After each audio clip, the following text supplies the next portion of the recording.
Say, welcome everyone. Welcome to the Metaphysical Bible Hangout. I am Reverend Sherri James, and I am the creator of this incredible platform where we get to meet and talk about all things spiritual. We started last year, well, because we literally started right after the pandemic hit, focusing on Metaphysical Bible, and then we took a break. We came back this winter and talking about my book, The Money Poems. So I'm really excited to dive into tonight's conversation. I sent the handouts. If you are watching this on Facebook or YouTube, when I finish this, I'll put the link in the chat so you'll have the worksheets because I'm sharing these freely. I will eventually, when we finish, compile all of this into a workbook. But you guys are here live, so you get to participate and have access to all of it for free. As my gift to you. The Bible Hangout started because I had so much Bible material that it was too much for me to cover in one class sitting. And so I said, well, there's this new thing called Google Hangouts, and I'll just try it out. And I called it the Bible Hangout literally because there was a thing called Google Hangouts, and that was 2013. So 8 years this year. And we're still here, still growing. I wasn't a minister at the time. I had entered seminary, so I was on that path. But we are here, and some of you have been here since the very beginning. And that is a joy to take this journey with you, to be a part of your spiritual development. Let's take a moment to just open ourselves in prayer. There is something so wonderful that God wants to do through each one of us. The more I live, the more I study, the more I connect with God, the more I know that we were each created for something special. And the spiritual journey is about awakening to that. And so my prayer tonight is that this class, this conversation tonight contributes to that. This conversation wakes up or deepens your awareness of how incredible you are. That God put you here for a purpose. You were not born by accident, even if, according to your human parents, your birth was by accident. There are no accidents in the kingdom. And so, my prayer is that this class supports your growth and your expansion as a spiritual being. And that what you do, the good that you do, then sets forth a ripple effect across the planet. And I trust God that this prayer is answered in the name and in the consciousness of I am. This prayer is so, and so it is. Okay. So I always want to share with you each class a spiritual tool. And one of the tools that I want to share with you is creating a think space. Now, many people have written about this. John Maxwell wrote an entire book called Thinking for a Change. Part of expressing the extraordinary life that God put you here to express is that you've got to create space for it. And for many of us, myself included, our lives are filled from end to end. We're raising children, we're running businesses, or we're just trying to make ends meet. But we have so many demands on our time. The only way to get at that which is uniquely yours to express is that you have to create space so that you can hear in whatever way you describe, whatever that means to you, but so that you can hear the voice of God speaking in you, nudging you in the direction. Now, people have many names for it. The Bible, of course, calls it the still small voice, but people call it their intuition, their instinct, their gut feeling, being in the zone. There are plenty of names for it. The name is not important so much as the experience is. And what I have found is that when our lives are crammed and from end to end, that there's no space, that we simply have not made room for God to dream a bigger dream for us through us. There is a picture, I literally just sent it to one of my teachers, John Downey. There's a picture that someone had on the internet, and I thought it was so priceless. It was on Facebook, and it was a picture of, it said, your plan, and it had a house that looked nice, really, really nice house. Like, you know, in California, that would have been a multi-million dollar house. And then the bottom picture says God's plan. And this house is lavish. It's got that exterior lighting that makes the house just pop, you know, like the lawn is manicured and it looks amazing. And that's really it, is that there are some extraordinary things that you can do on your own. But what you can do in partnership with your indwelling Christ is, it will astound the world. It will upset the balance of the planet. And it's what you're supposed to do. So, one of my spiritual tools is to create space, to hear the voice of God. Now, I have some daily practices. So, I think I shared with you guys recently that I got trained and certified in transcendental meditation. That's one of the ways that I create space. I also have my morning routine.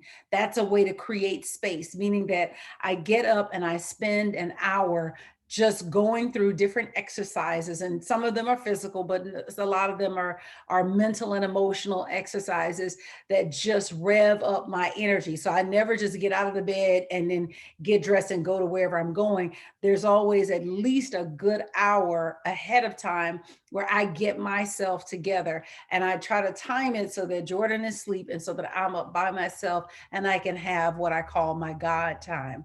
And for me, that includes a number of things which I've shared with you on previous sessions that we've done. But in order to get to that extraordinary living, and that's what I believe we're here to do. I believe that we are here to live extraordinary lives. In order to get to that extraordinary life, we're going to have to create greater space. That means that you have to have more time that isn't that's idle but not unproductive. Let me say that, because that's creative rest. That's a better word for it. You need enough time that's creative rest, where you are doing things that renew you. So one of the things that I do is I go and I hike with some friends on Saturday. Some of you have seen me online. This past Saturday, I had my bottom handed to me by this hill in this park called Sand Dune Park. And while Jordan ran up the hill twice, I didn't even get up the whole time. I don't even think I made halfway.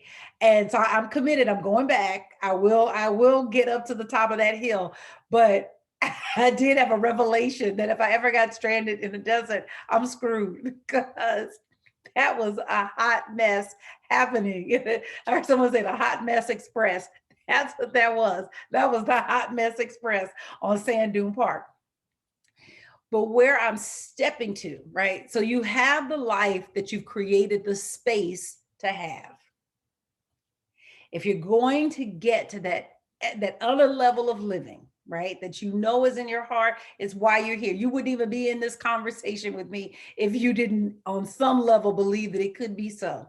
The people who can't believe that it's so, they're not here tonight, and they won't ever find this video because their vibration is not drawing it to them. If you want to get to that level of living, you've got to create greater space. And you have to have more creative rest. And so one of the things that I'm instituting this year, we'll see how it goes. I'm working on it because it's a habit change. It's a big habit change. As I'm creating 4 think weeks, meaning that I shut down. I'm not available on cell phone. I'm not available on email. There's no Bible Hangout. I'm not in the office. I'm not out of the, I am unavailable. We can call it going off the grid. That is very, very new behavior for me, because anybody will tell you that I like to just go, go, go, go, go, go, go.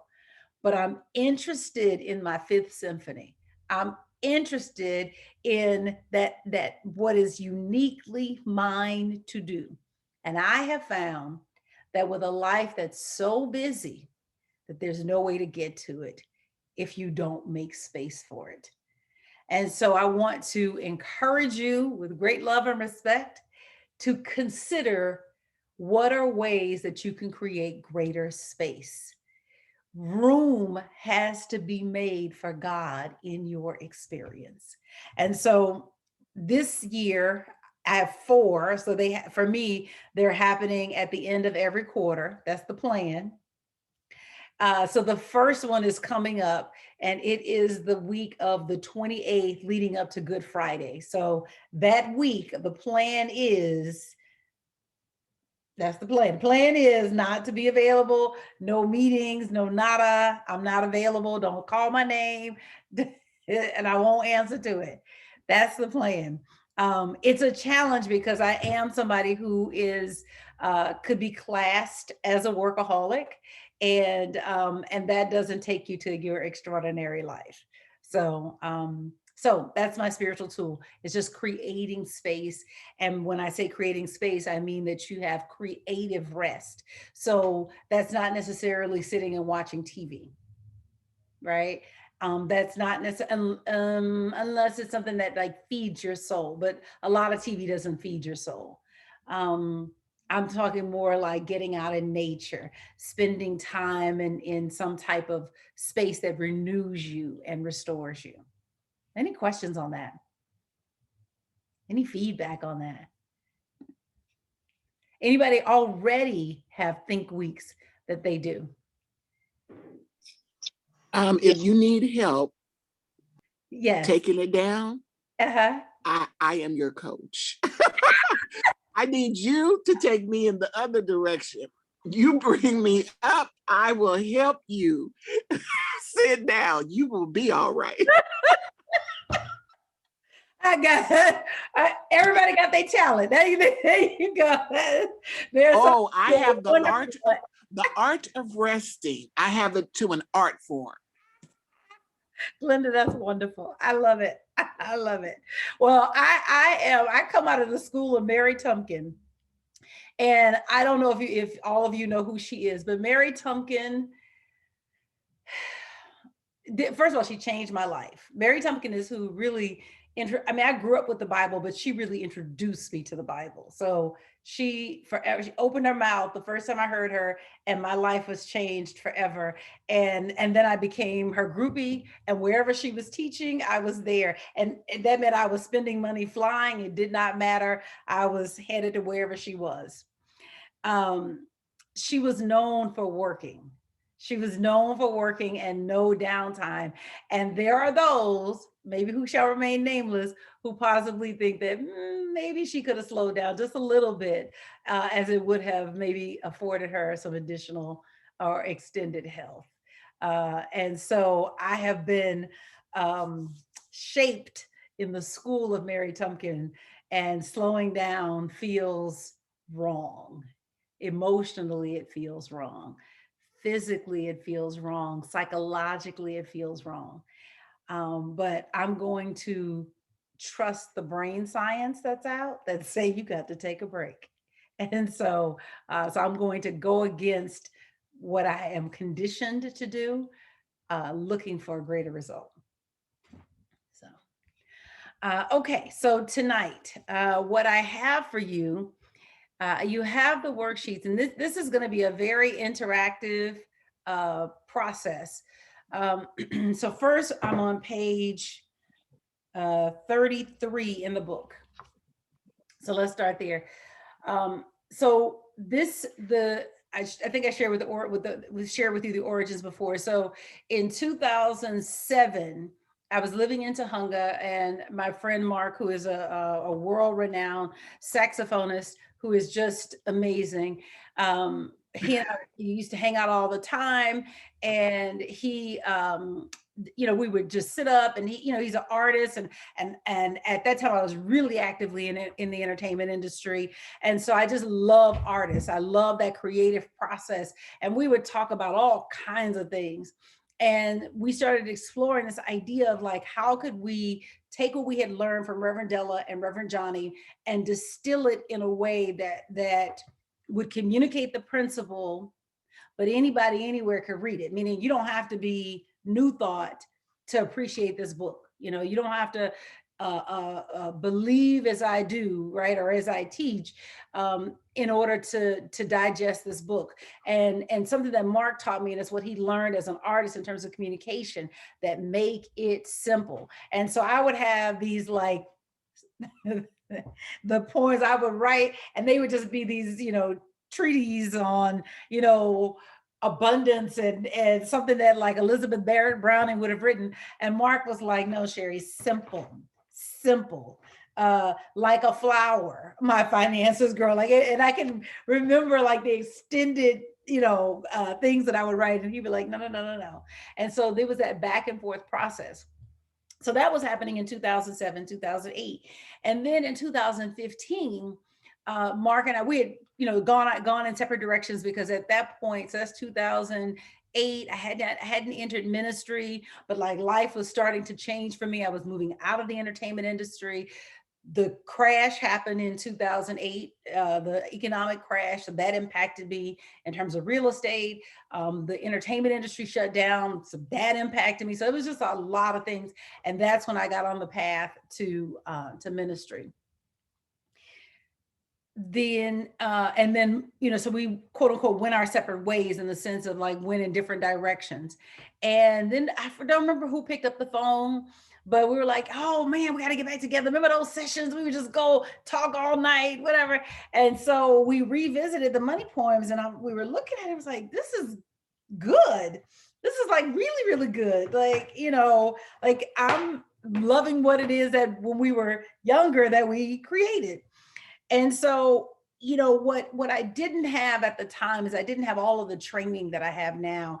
And I had the stuff that Reverend Della and Reverend Johnny had taught us, but I didn't have all of the experience with it. The experience with it. And that's really what I was able to bring to this latest version was, here's why these poems work. Here's why they make sense.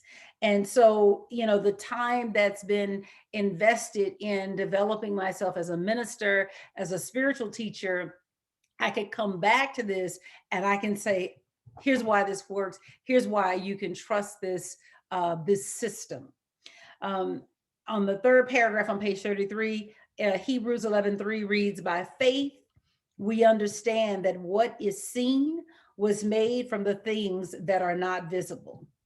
What is seen is made from the things that are not visible. Everything has an invisible beginning.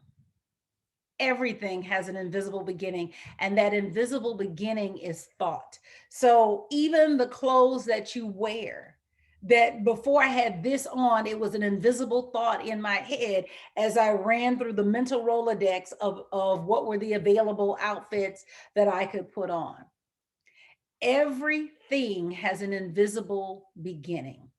If you get that. So that means that money in your experience has an invisible beginning, and that invisible beginning is thought.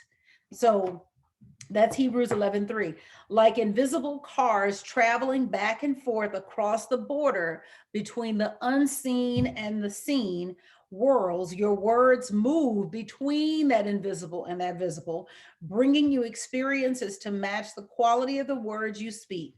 The money point system shows you how to methodically and intentional send the right vehicles across the border. So I want to do this diagram. It was Reverend Mary who first taught me this idea. And she really explained it. And I thought it was so powerful. She said that there are, hold on, y'all, let me put this up. So there are two realms. Hold on, can I get this? Okay. All right. So there is two realms. There is reality and there is existence. And perhaps this will help you if you have struggled with understanding the new thought position that there is no evil. So let me give you some qualities um, of reality. No, okay.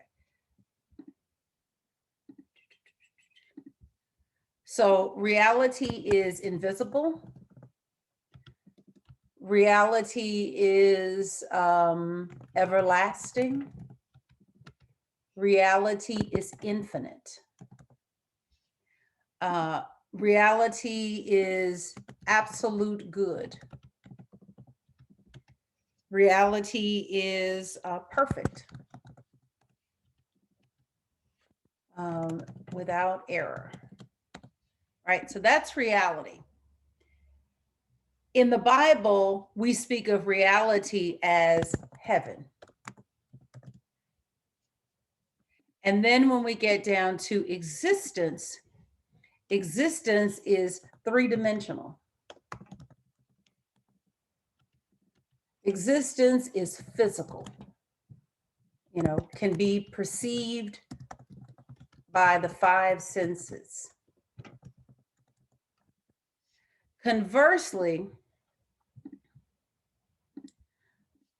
reality can only be perceived by the intuition.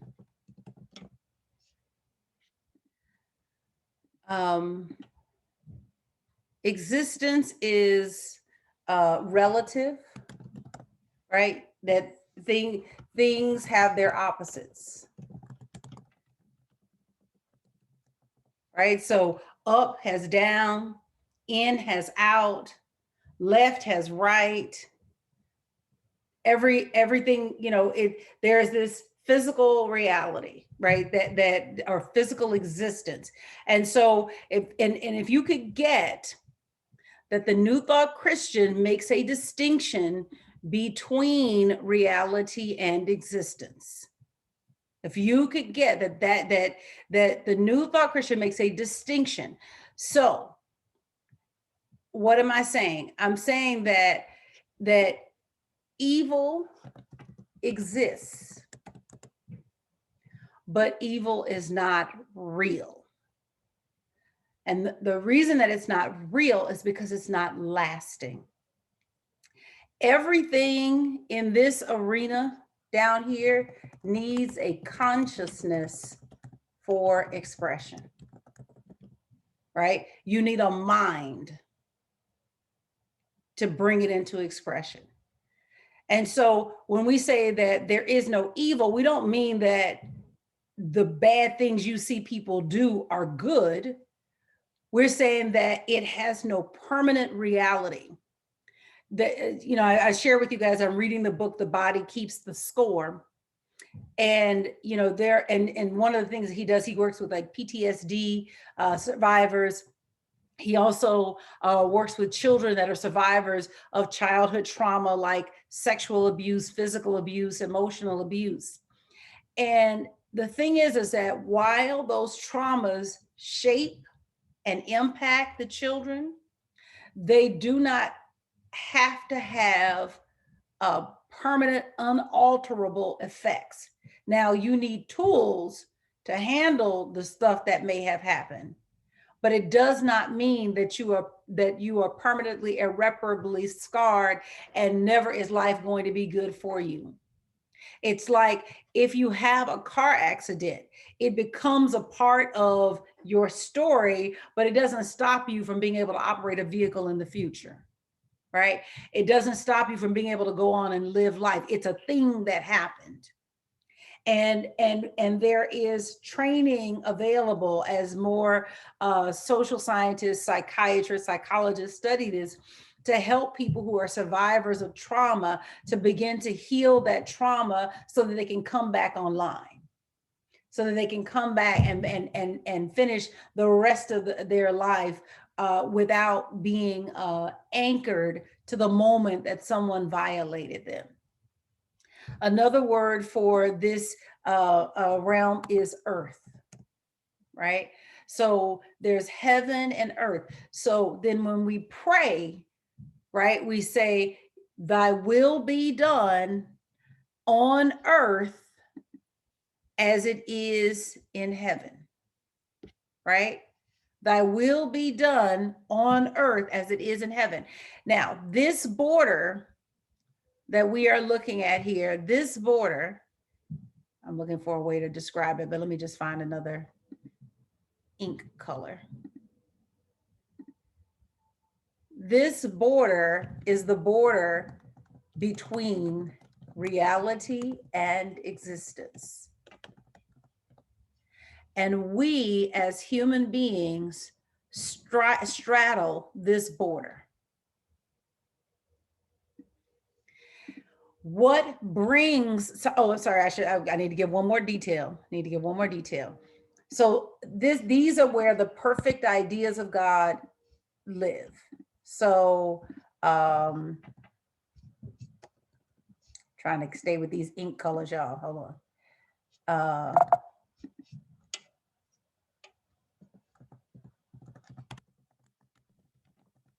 So this is love, life, health, happiness, joy, peace,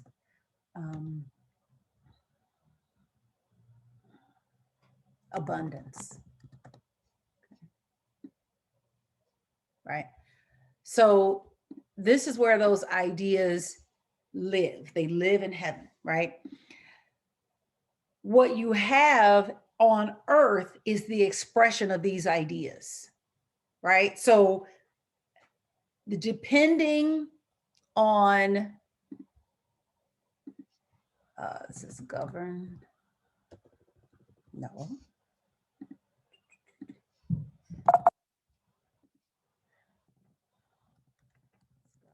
By my thinking and feeling.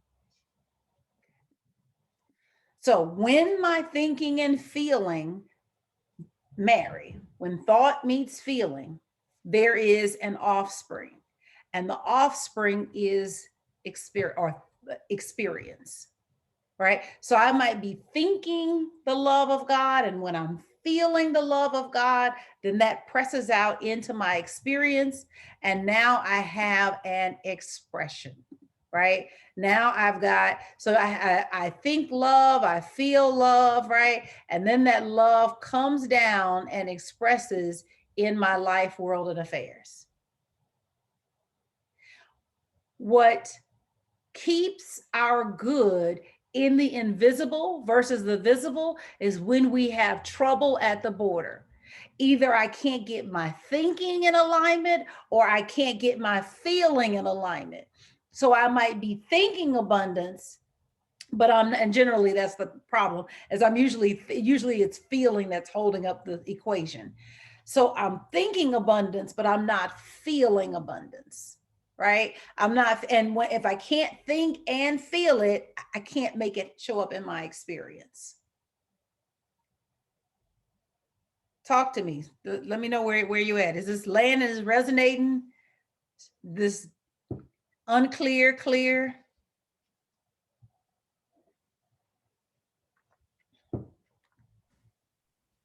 Very powerful. Very powerful. Mm-hmm. It opened up a lot of doors for me. Mm-hmm. So I'm going to ponder a lot and work on some things. Okay. Okay. Mm-hmm. Anybody else? Yeah, I've taken a screenshot of it because I definitely agree. Mm-hmm. There is a lot to unpack here. Mm-hmm. Mm-hmm. Reverend Sherri, is life changing. And I have to admit, when I had the pleasure of going to Reverend Mary's church and Reverend Della's church, I was like in elementary school in New Thought. And you have a way of teaching that it just makes me understand it much, much better. So, I mean, you're just wonderful, excellent. Thank So you. I really, All really, really praise to God. appreciate it. Thank you. Yes, yes, yes, yes, yes. Yes. This is deep calling to deep. Let me be clear. You couldn't hear it if it weren't in you. So I let me back. I'm like a plant. I do like the praise, but I want to honor the fact that you couldn't hear it if it weren't already in you, ready to be birthed. So I'm shouting out the presence of God inside of you. Mhm, mhm. Powerful.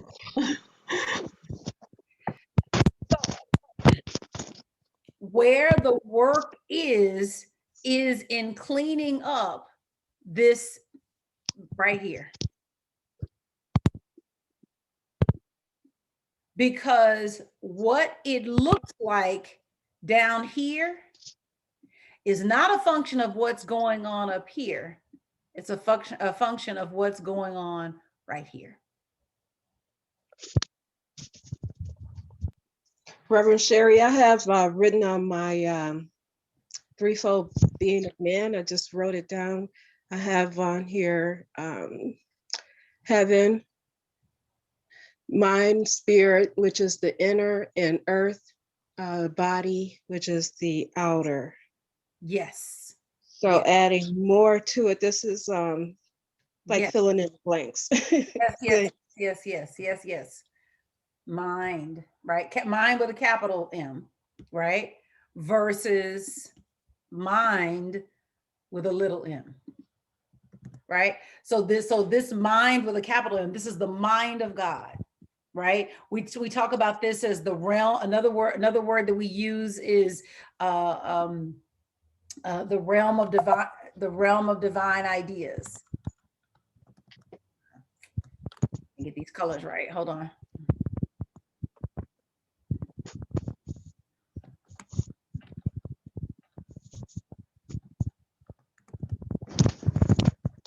Right? And then down here at the bottom is the realm of expression. And so this is why we can say you're perfect, because in reality you are, even though there may be something expressing in the body. And what's expressing in the body is a function of what's going on right here at this border.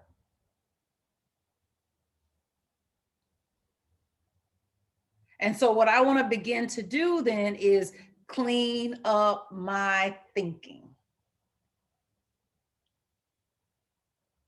Because thinking makes it so. I am in control of how stuff comes across the border. Hence why New Thought Christians say, you ain't waiting on God, God is waiting on you. Because each of us is bringing the idea of love, of life, of health, of happiness, of joy, of peace, of abundance, of beauty, of all of the things of God. Each one of us is bringing them across the border of the invisible into the visible, and they look different for each one of us according to the consciousness that is bringing it into expression. And so the work is, that's the work. Now, what I have found is that it's just too hard to police your thoughts. It ain't never worked for me. I heard somebody today, I'm reading this book right now, which is awesome, and I recommend it. It's called Believe It, and it's so good. It's Jamie Kern Lima. who's she founded a cosmetic company called It Cosmetics and grew it to be the largest cosmetic company, I want to say in the world, but definitely in the US. And coming from nothing, you know, your father was an alcoholic, you know, mom and stepdad had a business, but they worked all the time. And she just developed herself into this powerhouse. Really, really great book. It just came out, just got released yesterday or 2 days ago. But I heard her say in the book, when I hear myself thinking, I try to catch myself and stop myself. That's not where you do the work. Catching yourself thinking, and this is no shade to Jamie because she done sold $1 billion company and I have not. So this is not a dig on her, but I have to come with as a teacher of this truth, not simply as a practitioner of it, that trying to catch your thought is like trying to get the egg back in the shell after you've cracked it.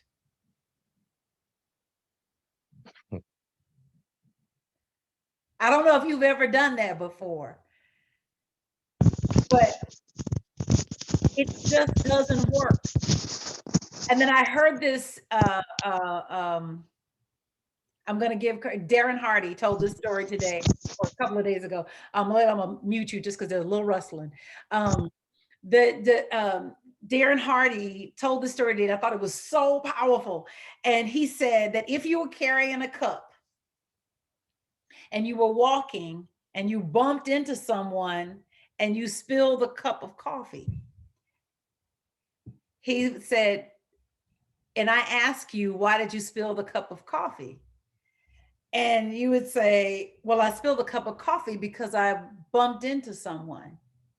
No, you spilled a cup of coffee because you were carrying a cup with coffee in it, such that when something came along to potentially disturb it, coffee spilled. If you were carrying a cup with water and somebody bumped into you, you would spill the water. Or better yet, if you were carrying a cup with nothing in it and somebody bumped into you, nothing spills.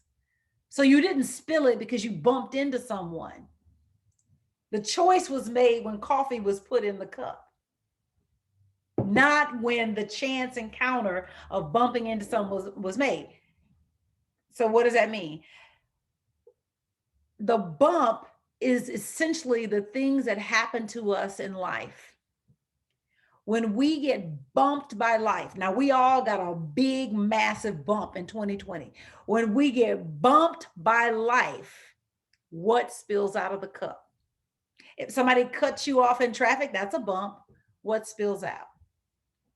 If someone is tries to do something dishonest to you, you know, let's say in the work environment, what spills out? How do you respond to that?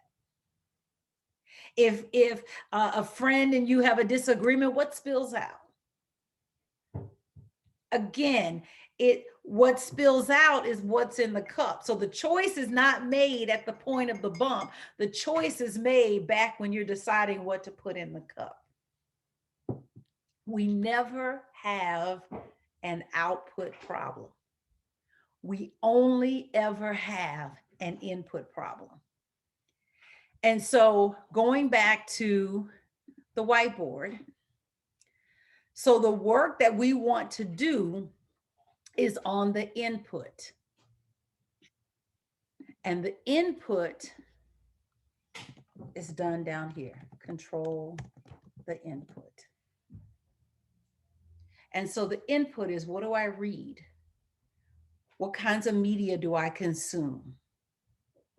What kinds of conversations do I engage in? What kinds of things do I do on a daily basis? I catching myself when the coffee spills out the cup, the bump has happened. Where I want to do my work is on the input. And I want to train myself to focus on the input, and the output will take care of itself. In fact, the output is only there to show me how to tweak the input.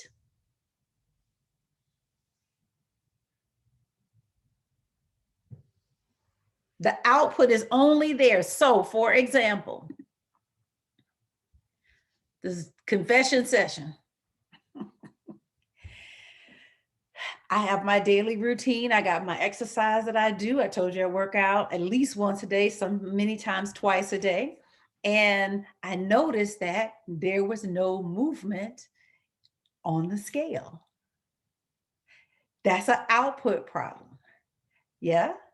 Meaning, well, in the sense that I'm not getting the result.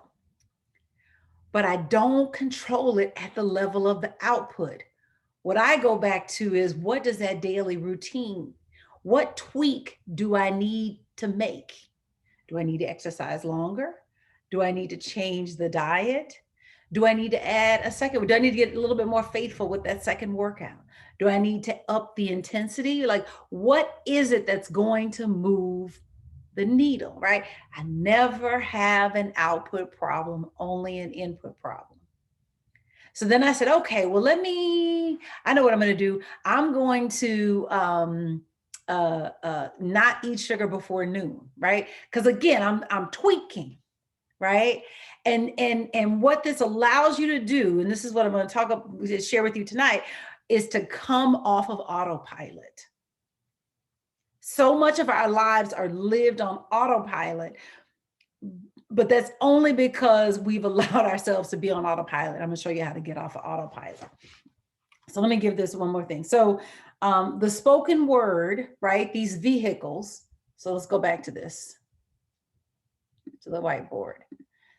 So what I wrote is like invisible cars traveling back and forth across the border between the seen and the unseen.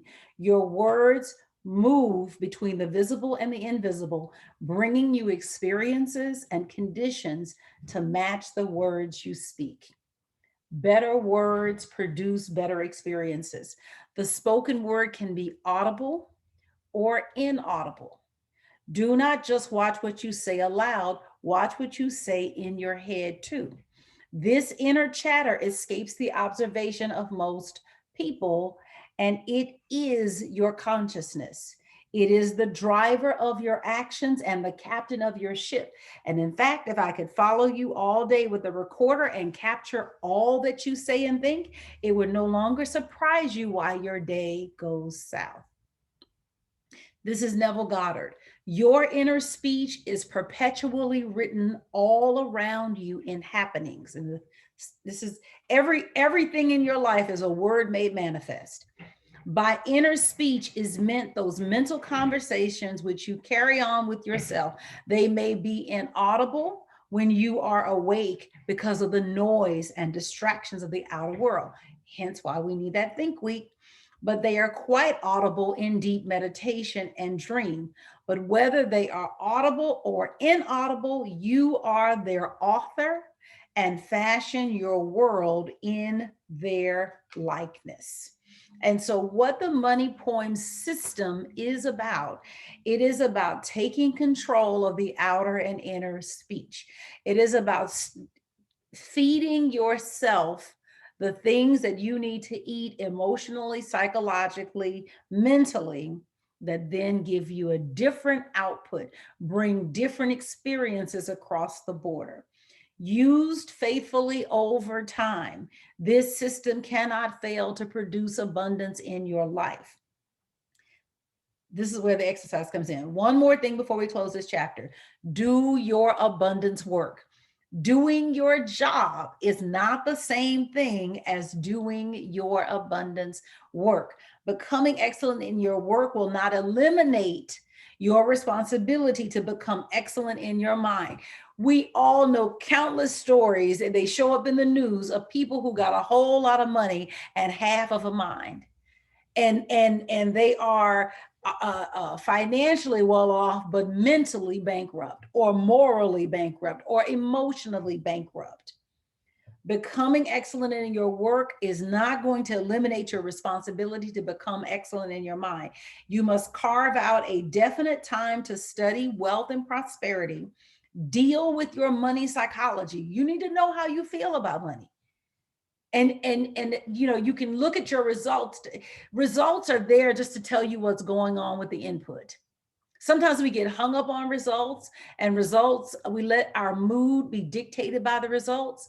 But really, if we could pull back from the emotion of the results are just there to say, there's a thought going on in here that's producing this experience. And so when you deal with your money psychology, then you can expand what is possible for you financially. Unaddressed financial stress does not go away. I cannot name names because I do not know if the person that I'm thinking about is watching this video, and I would not want to put somebody on blast. But I got some very wealthy, financially wealthy friends, and I can tell you that unaddressed financial stress does not go away. I want to tell you, get it right with the pennies, and it will be right with the millions. Unaddressed financial stress. People think that it's the money or the lack of money that's causing the stress. No, the lack of money is simply exposing the stress, and money is how you get help yourself know that something is out of balance. So what you want to do is get it right with the pennies. Simply, it does not go away. It simply changes form. I promise you. Oh my God. See, this is the beauty of working in the financial industry, is that you get to see that people with quote unquote money, if they don't handle it when they got pennies, it gets worse when there's millions. Fears about money do not evaporate as income increases.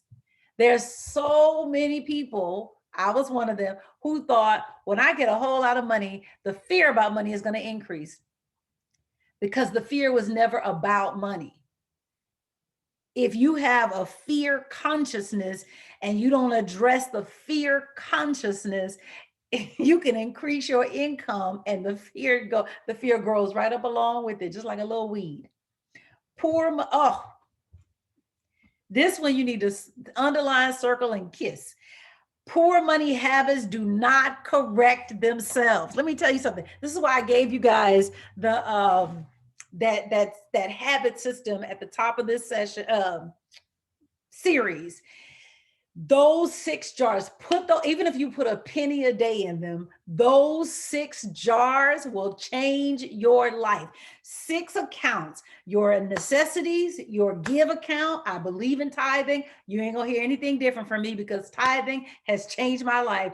Your tithe account, your play account, your education account, your financial freedom account, and your long-term savings for spending account. You need those 6 accounts. Why? Because money responds to intention. And the thing is that you already have an intention for money. Your money looks like the intention you have. You already have an intention. But what you want to do is you want to get control of that intention. And when you start to divide up that money, you start saying, this is how I want you to work for me. This is how I want you to work for me. Many people work for money, and money is supposed to work for you. If you are working for money, you have gotten the equation wrong. Money is supposed to work for you. And that requires an attitude shift. That requires you to change how you think about this. So, poor money habits. Poor money habits with no money makes you broke. Poor money habits with a lot of money makes you broke. They had a survey, this was doing some research for some stuff that I was doing, that 1 in 4 families that make $150,000 or more are living paycheck to paycheck. That sounds crazy. Now, 150 is not a whole lot in California. It helps you to live decently, right?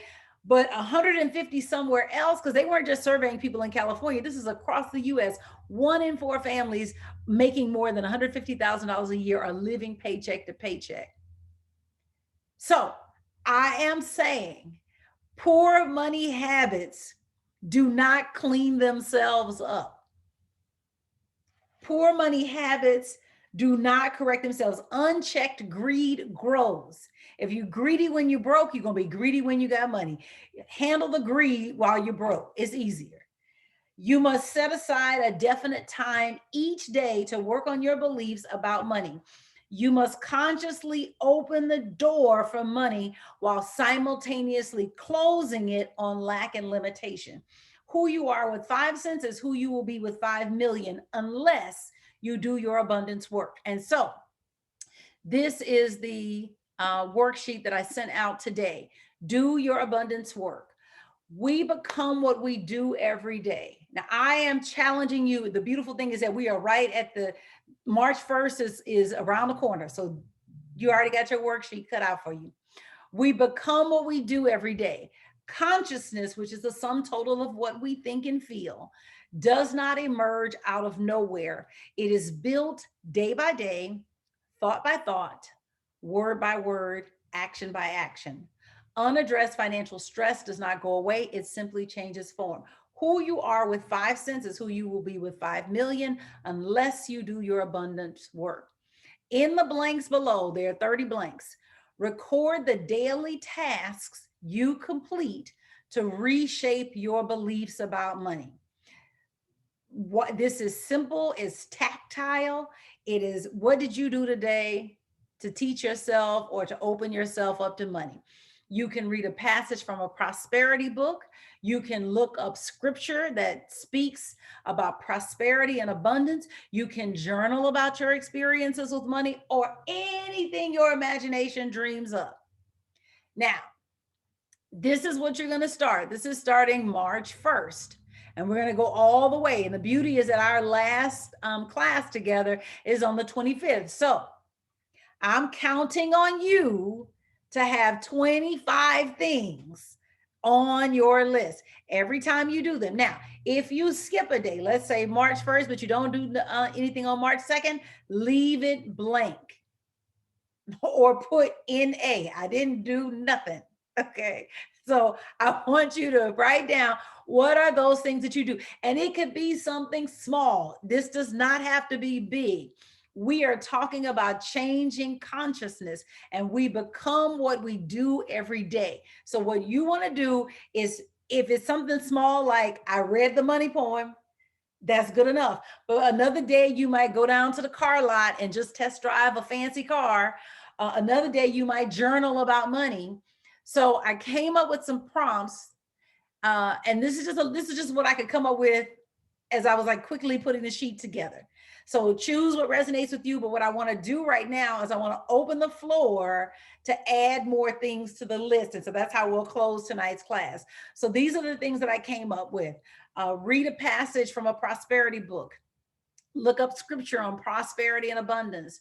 Journal about your money experiences. Recite today's poem. Give to a charity you believe in. You know that giving sets the law of giving and receiving into action. Give. Visit the beach or another place that inspires you. Memorize a quote or passage from a prosperity book. Pick a passage or something and just commit it to memory so that you can always go back to it. Fill a page in your journal with affirmations of abundance. I've shared with you guys stories where I used to write, I'm the #1 fundraiser in this company, and I actually became that.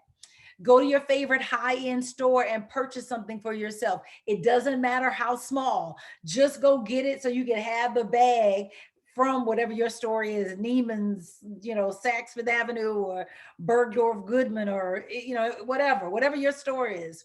Go to your favorite high-end restaurant and order something for yourself.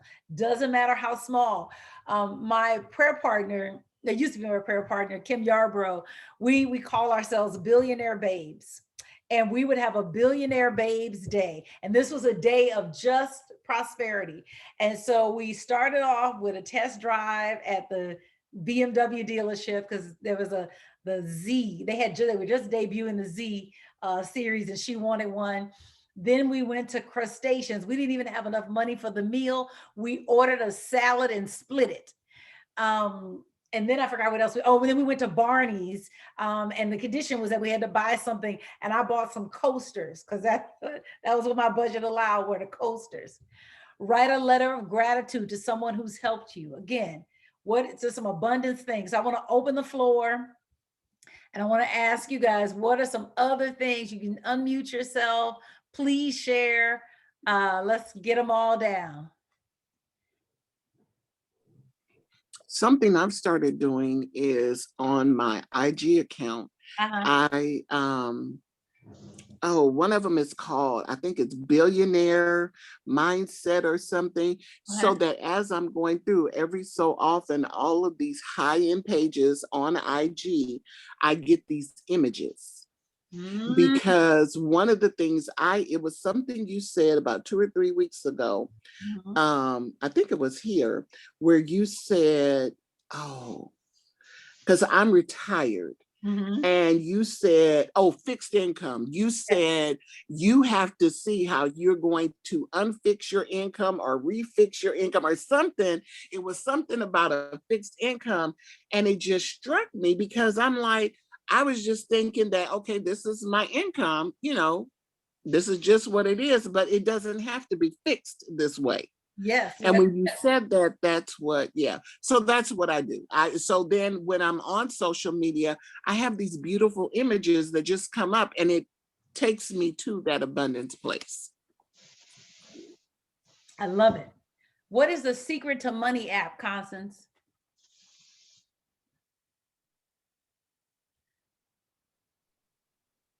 You can go to, if you're on Android, you go to Play Store, and it's an app, The Secret to Money.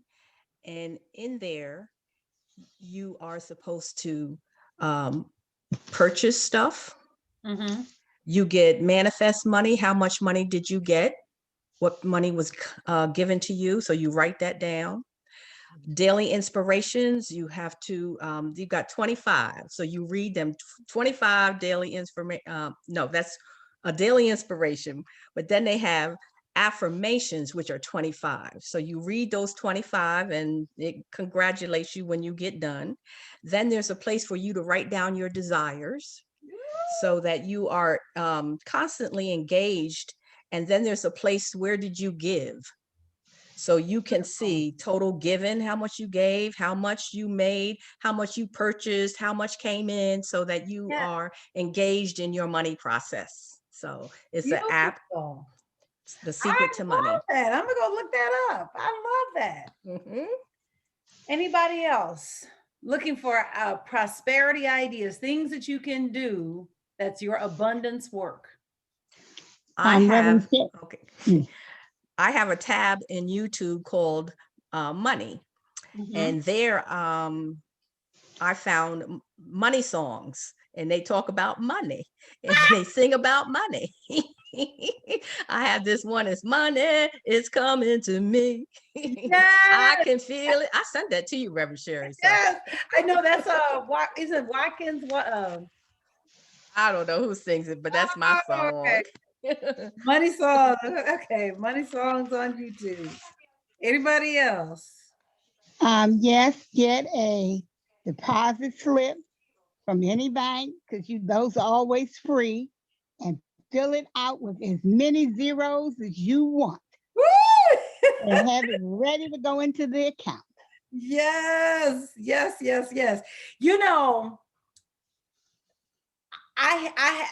So there's I think it is Gay Hendricks that talks about upper limits, and that many times what happens is that we hit our upper limit, right? Like we hit the ceiling of our consciousness, and so he says we have an upper limit problem.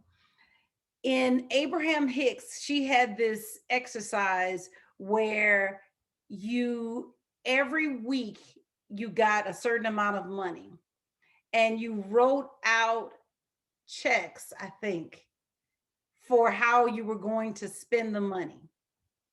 And I started doing it. I took a blank set of checks.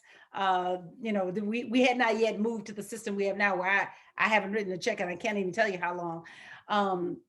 but we were getting there where things were becoming more electronic. So I had some extra books of checks, and I would sit down, and every week I had to deposit. I forgot what the number was. I think I said I was getting 7,000 a week or something like that, and I had to sit down and write out what I would pay out.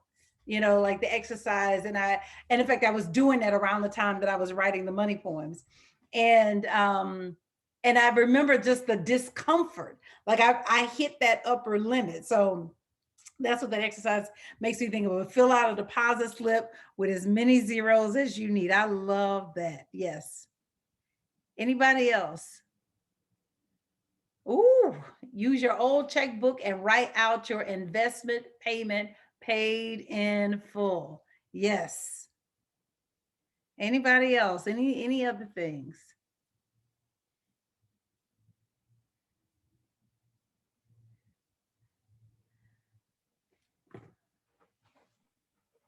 Speak in the mirror to yourself how powerful and how rich you are. Mm-hmm. That's one Speak of it my into favorites. existence. Yes. Yes, yes, yes. Anybody else? I'm writing these down. So, anybody else? Anything else? I don't want to miss any idea, and no idea is a wrong idea.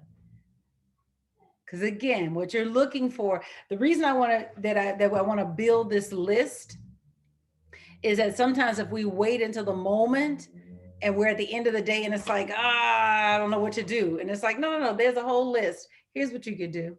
I did that with my daily self-love. And so I created a list of go-to things. So I could get creative and I could do something big for myself, but I also had a fallback list. Ooh, what song is that? Blessings on Blessings, Anthony Brown? I never heard of that. What? Those are my two. I'm getting ready to write God's Intentional. Yes. Oh my God, I love that. I never heard of that. I'm trying to think who Anthony Brown is. I don't even think I know who that is. But God's Intentional. Okay. So music. That we talked when you talked about the money songs, but there are also some songs on some of those old school songs. One of the Clark sisters used to sing, the sky is the limit to what I can have. Just believe Yes. and receive it. God will perform it today. What was that? I can't call the name of it. That was I one of believe in miracles. I believe in miracles. That was it. Yes. So songs like that. Okay. Okay. All right. Um, or I believe in miracles. You sexy thing. Oh boy. All right now. And anybody else? Anything else? Well, Sherri, it's not about what you're working on, but how do you work with fear and believing that you'll never have it, or that it's never, or you don't deserve it? How do you work through that process? Sure. And not just with money, it's just other things also. Sure. First of all, it's a beautiful question. And I think that it is, I think it's a powerful question. So I will go back to this, which is that we never have an output. So fear is an output. We never have an output problem. We have an input problem. Now, there are some practical things. So the question is, where are you feeling the fear? So if it's fear, let's say in a work environment, that might be a matter of preparation, right? When we what creates fear is uncertainty, right? We don't know what the outcome is going to be. And so we're in the future imagining a worst case scenario. So we worry about the past, but we fear the future, right? We never fear the past because the past has happened. So if ever I'm in worry, I know I'm stuck somewhere in a past thing. And if I'm fearful, I know that I'm in the future, and where I want to be is right here now in the present moment. So something that you can do is just break up that energy. So fear, typically when you're feeling fear, you're sitting still or laying down. Fear has a posture. Um, Tony Robbins, I did his Unleash the Power Within, which if you ever get a chance to do it, it's phenomenal. But what he showed was that every state of mind has a physiology. And I think I showed that picture last week. I think I showed that to you guys. The picture of the person that said, "I'm depressed," and it said, "But I can't stand up straight because in order to be depressed, I got to hold my head over." That that every state of mind has a physiology, and fear has a physiology, and typically it's a sitting still. And so one of the simple things that you can do, even if you don't know what action to take, is that you can just go and take a walk. And I mean that literally. There's a book by Tom Hartman, Thom, called Walking Your Blues Away. And he talks about the bipedal action of walking. If you just go walking undistracted, not listening to headphones or anything, if you just go walking, that you will walk and you know, I can't tell you if it's 10 minutes or 15 minutes or 20, but it's not long, where whatever you were in fear about, it no longer, it loosens its grip on you. And so so those are some hacks that you can use to break through the fear. But I would say more than anything is to put your attention on the input. So it's to really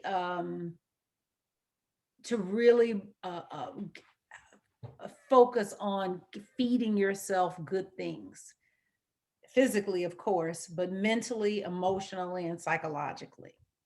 And so perhaps you have an addiction to the thing that's causing fear, right? So maybe the fear is around a family member and what a family member might do, right? That's one of those things, is very easy to be caught up in. Are they going to ruin their lives? Are they going to, you know, and so you're just fearful of what calamity might be around the corner for them. So you don't fight the fear.